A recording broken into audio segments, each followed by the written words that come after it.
My name is Katie Fallon. Let me bring that down a little. I'm a little shorter. I'm grant manager over the non-motorized grants, which is the bike and pedestrian, like we mentioned earlier.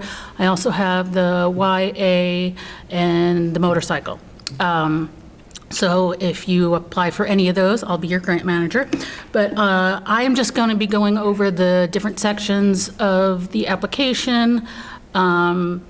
You know, the way GOHS is set up, you know, it walks you through it. So this may look like a lot, but you'll be able to get through it just fine. Let's see. Okay, so we have our application sections here. The project information and the general additional information are the first two sections of the grant. We've got problem identification, program assessment, project goals and objectives, media plans, self-sufficiency. There's a place for attachments. There's a program assessment chart, activities and evaluations, resource requirements, budget forms, and then the final is the certifications and signatures. Let's see. So as I mentioned, the first two sections are the application project information and general additional information, and you're kind of introducing yourself in these sections. The project title, it's going to be brief. It's, you know, if it's say if you are one of my pedestrian grantees, you know, it's, you know, maybe it's Walk Safe Cobb County, something like that. You just give your project a title. And then a brief project summary, that's just going to be a couple sentences, and we'll have an example in a second, just what you're going to be doing in the project. General additional information, if you have funds from other sources, especially if you have federal funds from other sources, what your audit period is, and again, there's that UEI number, that SAM UEI number. Let's see, can we see that? Yeah, okay. So again, this is that first application project information page, and you'll see where it has project title, again, just a short title, and just, you know, a sentence or two, just a couple for your project summary section. Let's see.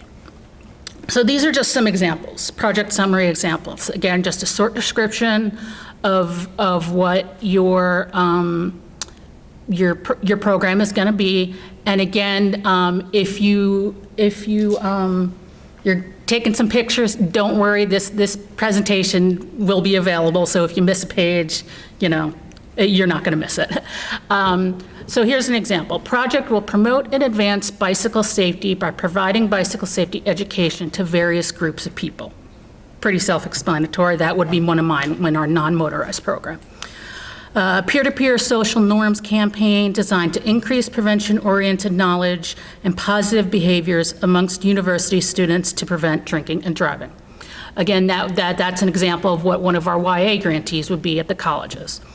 A project promotes motorcycle safety by focusing efforts on motorists' awareness of motorcycles. Just notice these are all my program areas. And then another example, this project will reduce traffic fatalities due to speed, impaired driving, and failure to wear seatbelts. So just a brief description of your program. General additional information. So as you can see, there's a box to check off if you're a nonprofit. A lot of my bike ped groups are nonprofits. So there's some certain documentation that you need to include there. Are funds being sought from other sources, especially if you have federal funds from other sources? And then your audit period, you know, that might be July 1st to June 30th, depending on if you're on a state fiscal year, federal fiscal year. And again, when you're doing this application, you know, you'll have the opportunity to, if you need a little clarification on something, any one of us who's presenting, anybody in planning, anybody in GOHS can clarify for you. But, you know, it might be July 1st to June 30th if you're, you know, on a state fiscal year, or October 1st to September 30th if you're on federal. So your finance department can help you with that part, and they can also help you with getting that SAM UEI number that we'll need as well. Prior to having access in EGOS, you're going to be required to complete the agency form. That's included with the RFP, and send it to us in GOHS. And that form's going to ask for your agency's UEI, as we mentioned, and that'll be entered by GOH staff. So this is a little more for the nonprofits. Some of the documentation that you're going to be needing to provide include your public funds documentation, of course your 501c3 form, your Secretary of State certification, a letter of support, and 3 reference letters. Now the difference between the letter of support and the 3 reference letters, you can find that located on the non-disclosure form. And the differences include, some have to come from outside the organization, some can come from, the community inside the organization, your school, whatever type of organization you are. So that's clearly